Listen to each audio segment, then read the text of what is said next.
It's been revealed today that Whitehall figures fear Russia, China and Iran are fueling online conspiracy theories and disinformation about the Princess of Wales. Yeah, it's on the front of the Telegraph this morning. They're quoting Whitehall sources. It all comes as senior royals are rallying to support the King and the Princess of Wales, both who are now receiving cancer treatment. Royal editor at Vanity Fair, Katie Nicholl, joins us now. Katie, how credible do you think this accusation is? I think it's pretty credible. I don't think the Telegraph would put anything on the front page that sort of didn't have some substance to it. And, I think we've seen this with the Duchess of Sussex as well, these bots, these trolls that sort of can't almost be attached to a single person, but they're sort of generated and algorithms generated, but that get that disinformation and that sentiment out there. And I think actually when you sit back and consider that at a time when we're two senior members of the royal family down, the monarchy is looking, well, quite frankly, more vulnerable and fragile than it has since the death of Queen Elizabeth, possibly even more so.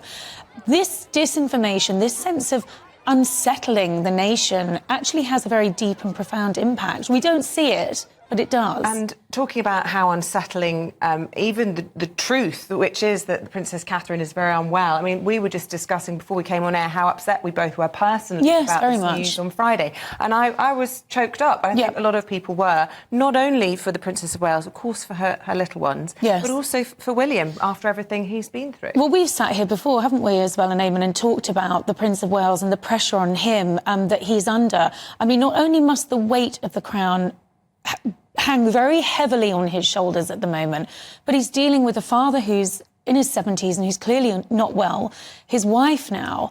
I think if you put yourself in his position, it's got to be very, very tough indeed. But what I know about the Prince of Wales is that he has the most amazing levels of resilience and inner strength. And when you consider the tragedy that he faced as a young man and what he's gone through, he will be drawing on that strength. He also knows that in his wife, he has one strong woman. And I think what struck so many of us when we saw that unprecedented video message was her level of optimism in all of this. And she believes that she's going to be well and okay. He believes that too.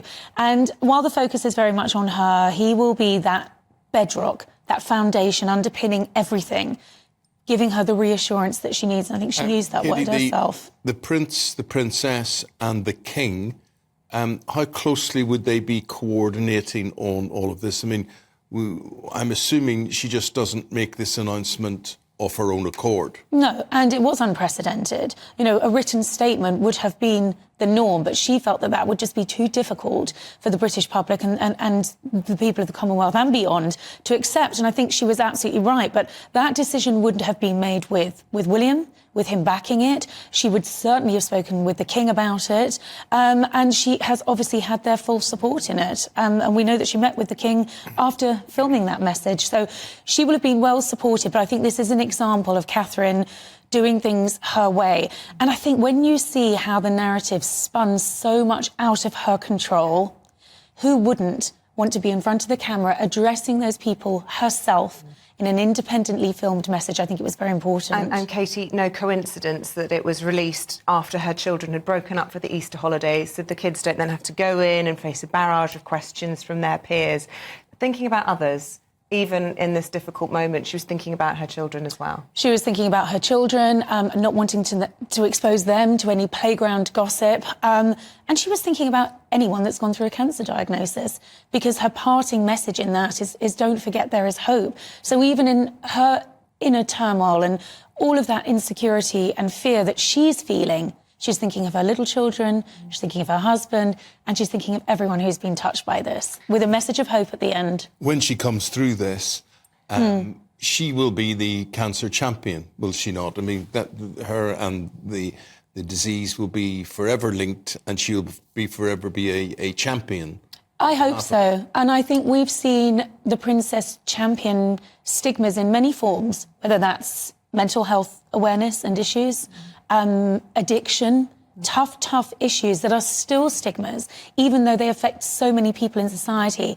If 1 in 2 people are going to go through a cancer diagnosis, smashing that stigma is a brilliant thing for her to do. And just lastly, you know, she talked about, or originally we were told she'd be back pretty much after Easter. Now there's been question marks about trooping the colour in June. But given the revelation on Friday night, do you get the sense that everybody's pulling back and saying, you take the year, you take as long as you like. Yep. There's not going to be the same pressure and clamour for her to be back in front of the cameras as perhaps there might have been? Absolutely. I mean, conversely, we're hearing that the King possibly might be back as soon as he is. And, you know, we've talked about that before, his frustration about this recovery being lengthier than he had planned.